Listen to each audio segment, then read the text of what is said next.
په تیره برخه کې ډاکټر له زمرک پوښتنه وکړه چې غزن دې څه کیږي. زمرک ورته وویل ډاکټر صاحب له ډېرو کلونو راهیسې مې نږدې ملګری دی. ډاکټر سر وخوځاوه او په لاسونو یې خپلې عینکې سمې کړې او له زمرکه یې دومره پوښتنه وکړه.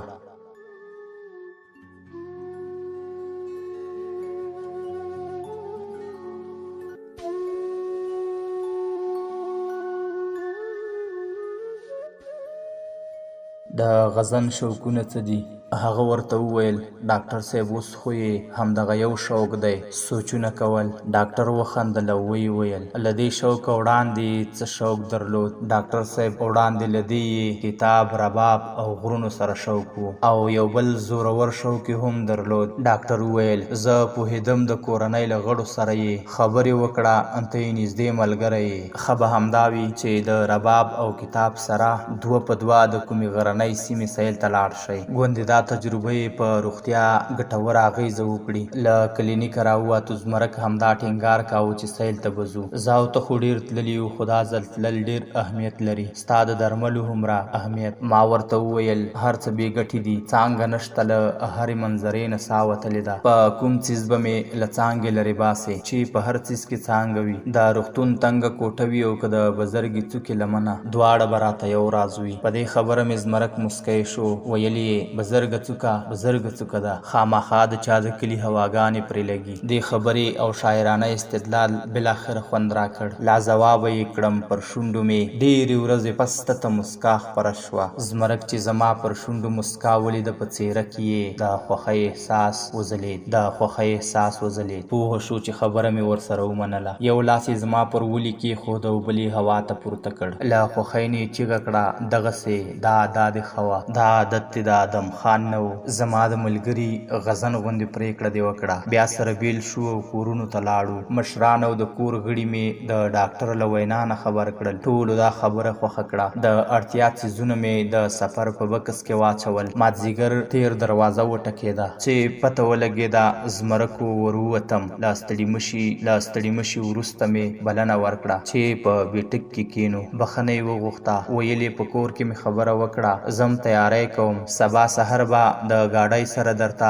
د کور مخ ته ولاړ یم. ما ورته وویل زه خو به تیار یم، خو دا راته ووایه چېرته. هغه په خندا شو. ویل یې د ځای انتخاب خو مو پخوا کړی و، د رباب له ترنګه خو څه جوړ نه شو. اوس به در باندې د میالي صاحب د زنځیرونو شرنګا اورم او یا به د سپین غره د بزرګې څوکې لمن نیسو. ګوندې کرامات یې در باندې کار وکړي. په دې خبره یې خندا راوسته او ورسره ومې منله. شپه تېره شوه، سحر شو. رښتیا هم زمرک د ګاډۍ سره راغی او ننګرهار ته د تلو په نیت روان شو. زمرک راته وویل په تورخم ناوړو چې د غرونو ننداره مو موخه ده، ولې په تیرا لاړ نه شو؟ لارې ستونزمنې دي، خو زه خیر دی که چرې شته. ما ورته د ټوکې په انداز وویل که چرې نه وي نو بیا. ویې خندل. ویل یې ما هم د ډېرو غرونو لوړې ژورې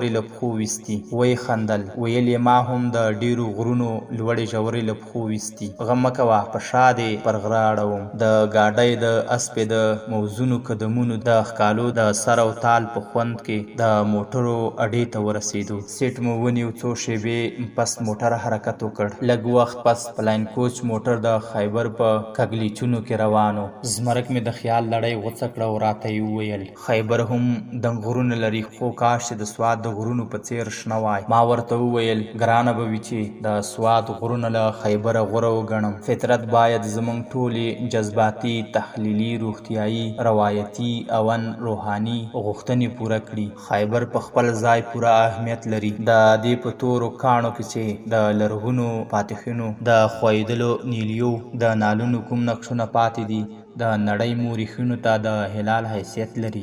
هغه هلال چې د ماضي د ماښامونو لار ورته معلومه ده. خیبر د یو ستر قامي روایت امین دی او اوس خو په دې غرونو کې د ستر حمزه سندرې هم غزونې کوي. خو ته به وایې چې ما د سوات او خیبر ښکلاییزه پرتله کوله. که داسې وي نو زه د سوات ښایست هم له خیبره ډېر نه ګڼم. د کشمیر رنګه سوات شوخ شینوالی د جمال تږي ذوقونه تازه کوي. دلته د هیبت لوړتیا او ټینګوالی د جمال تږي ذوقونه اوبه کوي او روح د خیرت په وزرو د یو نامعلوم ښایست په لور په پرواز راولي. زمرک مسکی شو، ویې ویل سمه ده، زه پوهیږم چې هسې په نوم د ادبیاتو محصل یې، ګنې کړه وړه دې د فلسفیانو په شان دي. ما څه ویلي دي هغه څه مې چې زړه ته راځي د مدلل بیان هڅې کوم، نور ستا خوښه چې هر نوم را باندې ږدي ما ته منظور دی. زمرک په خندا شو، ویل یې که دغه راز څو مناظرې مو وکړې انشاءالله زما کار به هم وکړې. چېرته د غره په سر به ناست یم، لاسونه به لیونیانو غوندې اچوم او وایم به من مست و تو دیوانه مارکه برده خانه. هسې به ځینو شاګردانو د دري درس ته غوږ نه نیوه. ګوره چې ما ورته غوږ نیولی و، د ښوونکي دا خبره مې څومره په ځای وکړه. ما ورته په مسکا وویل دا الزام خو دې بیرته واخله چې چا دري ته غوږ نه نیوه. دا ډومبۍ خبرې غوندې دی، دوهمه هم بنسټ نه لري. کومه منظومه خبره چې تا وکړه هغه د مولانا جلال الدین بلخي ده. زمرک په کړس کړس وخندل، ویل یې خبره د مستۍ وه، جذباتي غوندې شوم، بخښنه غواړم، خو ته هم له دې مهما خبرو نه تېر شه. هغه وزې وګوره څنګه اوازونه کوي. دا راته ووایه چې د خیبر او پېښور د وزو د اوازونو ترمنځ څه توپیر دی. په دې خبره ما هم غلی غلی وخندل. دا ځواب به هم په فلسفه کې ګورو، د ډاروین په کتابونو کې به یې ګورو چې د غره او د هوارې څاروي په کومو برخو کې توپیر لري او ولې لري. ښه په دې نه پوهېږي، خو که درته ووایم چې ښاری او غرنۍ جینۍ څه فرق لري نو تر سبا به هم ستا د ښکلا پېژندنې لیکچر خاتمه ونه مومي. په دې خبره زما د وجود نابلده خوشحالي والوته. بیا څانګه را یاده شوه، هغه هم د خپلې خبرې پر اغېزو پوهېد. غلی شو، زه هم په فکرونو کې ډوب شوم. په دې کې کلنډر غږ وکړ، عالي مسجد والا. موږ دواړه هم رانیغ شو، موټر ودرېد. خپل بکسونه مو راکوز کړل او د تیرا موټر ته وختو. د لوړو ژورو شنو غرونو او خړو خوړونو له نندارو وروسته د تیرا غرنۍ سیمې ته ورسېدو. د پښتنو د قومي روایاتو په کتاب کې د روایتي ژوند په زړه پورې پاڼه وه. زما ننداره نیمګړې ننداره بللی شئ، ځکه چې زه د زمان او مکان له پنجو ډېر زر وتم. کله به ماضي ته تللی وم، د څانګې سره به مې خبرې کولې، او کله به په راتلونکي وخت کې د څانګې سره د یو نالیدلي غره د سپینې چینې پر غاړه ناست وم. هغې به غلې سندره ویله او ما به ورته د نغمو مترنمې جامې جوړولې. تیرا ته په رسېدو مو یو زلمی ولید، پر لاره یې د راډیو سندرې اورېدې. د پاخه عمر سړي پرې راډیو بنده کړه. ورته یې وویل په لاره کې سندرې اورېدل د پښتنو روایت نه دی. زمرک راته وویل دلته خو ژوند ګران دی، پر سندرو هم قدغن دی. ما ورته وویل ښه قدغن دی، غوږ شه، ټول چاپېریال سندره سندره دی. د مرغانو اواز، د روانو اوبو اواز، د ونو د پاڼو اواز، بس لکه د رباب د بېلابېلو تارونو بېل اوازونه چې یوه نغمه جوړوي. غوږ شه، څومره موزونیت او موسیقیت لري، لکه د څانګې د ګلورینو پاپیو د ښکالو سر او تال. په داسې حال کې د راډیو سندره داسې ده لکه په حلوا کې اغزی. زمرک په خندا شو، ویل یې تا رښتیا ویل، ته په هر څه کې د څانګې د ښایست اجزا ګوري، خو د راډیو بندول داسې هنري جواز بلکې روایتي بندیز نه لري لکه ته چې وایي. ما هم ورسره د سر په خوځولو او د شونډو په مسکا ومنله. پر لاره روان وو، یو خوا بل خوا مو کلاګانو ته کتل چې لوړ لوړ خونړي برجونه یې لرل. داسې ښکارېده لکه د دې کلاګانو ترمنځ چې هیڅ اړیکه نه وي، خو د سپینو کونترو سیلونه له یوه برجه الوتل او پر بل کېناستل. اخر مو یو ځوان ته وویل چې موږ سیلانیان یو. ویل یې هېڅ غم مه کوئ، زما میلمانه یاست. زیړ مازدیګر و، په غرونو وروستۍ وړانګې خورې وې. داسې ښکارېدل لکه د سیمې نه چې زرین دیوالونه تاو شوي وي. یو ډله نجونې له ګودره را روانې وې چې زموږ خواته راورسېدې. د ګریوان روپیو او د لمن پاولیو یې نغمه خپروله. زموږ میزبان سره ټوپک و. زمرک ترې پوښتنه وکړه چې ولې ټوپک ګرځوې؟ ویل یې دا د سړیو ګاڼه ده. ماښام حجرې ته لاړو، ښه ډوډۍ یې راباندې وخوړه. د لمانځه لپاره ټوله حجره پاڅېده. زموږ زړه و او که نه، خو اودسونه مو وکړل او پر لمانځه ودرېدو. بېرته حجرې ته راغلو. یو نوي زلمي د تیرا د میلمه پالنې خبرې کولې. زمرک ما ته په شوخو سترګو وکتل. بیا یې هغه زلمي ته مخ کړ، ویل یې موږ ستاسو میلمانه یو، سندرې اورېدل غواړو. هغه مسکی شو او غږ یې کړ، سپین ګله میلمانه سندرې غواړي. سپین ګل آواز ورکړ، لږ صبر وکړه، څه ګورو چې سپین ګل د چرسو چیلم ته ناست و، غټ غټ برید او له جلاله ډکه څېره یې لرله، سرې سترګې زموږ پر لور راواړولې او ویې ویل تاسو سندرې اورئ؟ ما ته هغه د لارې راډیو رایاده شوه او د سپین ګل سرې سترګې راته مخامخ وې. زړه راته وویل ورته ووایه چې نه موږ سندرې نه غواړو. خو چا آواز ورکړ؟ هو همدوی وویل ښه ده نن به ښه آوازونه ورباندې واورم، خو کارتوس نشته، زه یې راوړم تاسو دا کړکۍ بندې کړئ. غږ تر لرې لاړ نشي. ځوان ووت، زمرک له بله کټه راغی، ما سره کېناسته، ویل یې لکه چې مرګ مو راغی. ما ورته وویل مازدیګر دې ونه لیدل چې هغه لاروی د راډیو له غږولو منع کړ؟ دوی به البته زموږ دا غوښتنه د ځان سپکاوی ګڼي.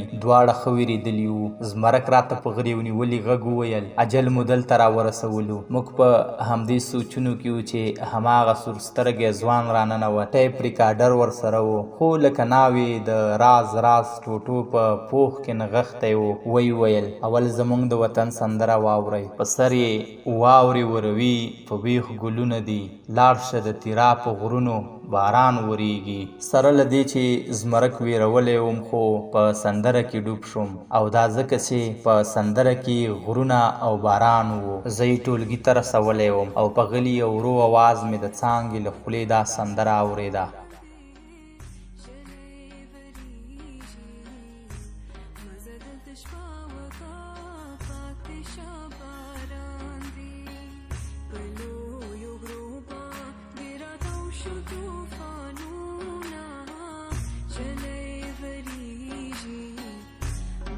دلته شپه وکړه پاتې شه باران دی په لویو غرو باندې راتاو شو طوفانونه چلی وریږي مزه دلته شپه وکړه پاتې شه باران دی مزه دلته شپه وکړه پاتې شه باران دی.